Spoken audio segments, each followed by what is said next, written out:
Most people think investing is about picking the right stock, but that's not what actually determines your results. The real driver of your long-term success is something called asset allocation, and if you get this wrong, it doesn't matter how good your picks are.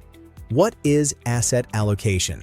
Asset allocation is simply how you divide your money between different types of investments. The three main ones most Canadians deal with are stocks, bonds, and GICs. Each one behaves differently.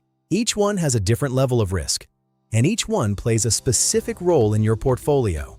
Why this matters more than stock picking? You could pick great stocks, but if your overall allocation is wrong, your portfolio can still fail.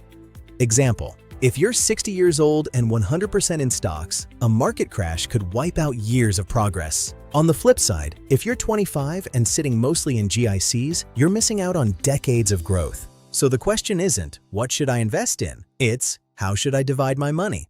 Breakdown. Stocks. Stocks are ownership in companies. When companies grow, your money grows. Historically, stocks have delivered the highest returns over long periods, but they come with volatility. Markets go up, markets go down, sometimes sharply. That's the price you pay for higher growth. Breakdown. Bonds. Bonds are essentially loans. You lend money to a government or corporation and they pay you interest. They are more stable than stocks. Less volatility, but also lower returns. Bonds act as a stabilizer. They help reduce the ups and downs in your portfolio. Breakdown. GICs. GICs, or Guaranteed Investment Certificates, are the safest of the three. You lock in your money for a set period and receive a guaranteed return. There is no market fluctuation, no surprises, but also no upside beyond the fixed rate. They protect your money, but they don't grow it significantly. Think of it like this. Stocks, dire growth. Bonds, dire stability. GICs, dire safety. A strong portfolio is not about choosing one, it's about combining them. Why risk changes as you age? This is where most people get confused. Your asset allocation should change over time, because your ability to recover from losses changes. When you are young, if you are in your 20s or 30s, you have time. If the market drops, you can recover, so you can take more risk. Example allocation. 80% stocks, 20% bonds. Very little, if any, in GICs, because your goal is growth. And midlife, in your 40s and 50s, you still want growth, but you also want protection. Example: 60% stocks, 30% bonds, 10% GICs. You start balancing risk and stability near retirement. Now things change. You can't afford a major loss right before retirement. Example: 40% stocks, 40% bonds, 20% GICs. Now the goal shifts from growth to preservation and income. The big mistake people make. Most people do one of two things. They are either too aggressive for their age or too conservative too early. Both are problems. Too aggressive, big losses at the wrong time. Too conservative, not enough growth over time. Real-world example. Let's say two people both invest $50,000.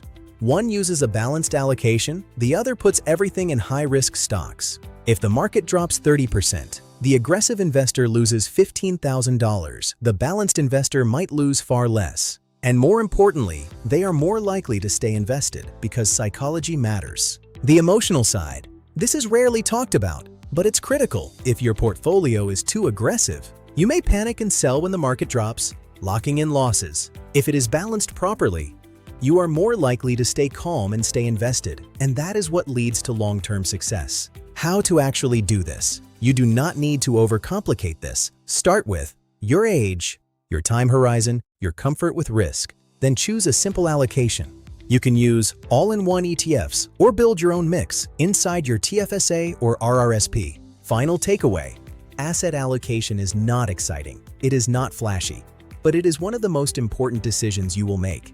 Because over time, it determines your growth, your risk, and your ability to stay in the game. Ending. You don't need perfect timing. You don't need perfect picks. You need the right structure. Because investing is not about winning fast. It's about lasting long. To recap, your long-term success isn't about picking winners. It's about how you divide your portfolio. Use stocks for growth, bonds for stability, and GICs for safety. Adjust this mix as you age to protect what you've built while keeping your money working for you. Your future self will thank you for the structure you build today. If you found this breakdown helpful, share it with someone starting their investment journey. Subscribe for more Canadian finance guides and let us know in the comments What is your current target allocation? Start building your structure today. Thanks for watching and stay invested. We'll see you in the next deep dive.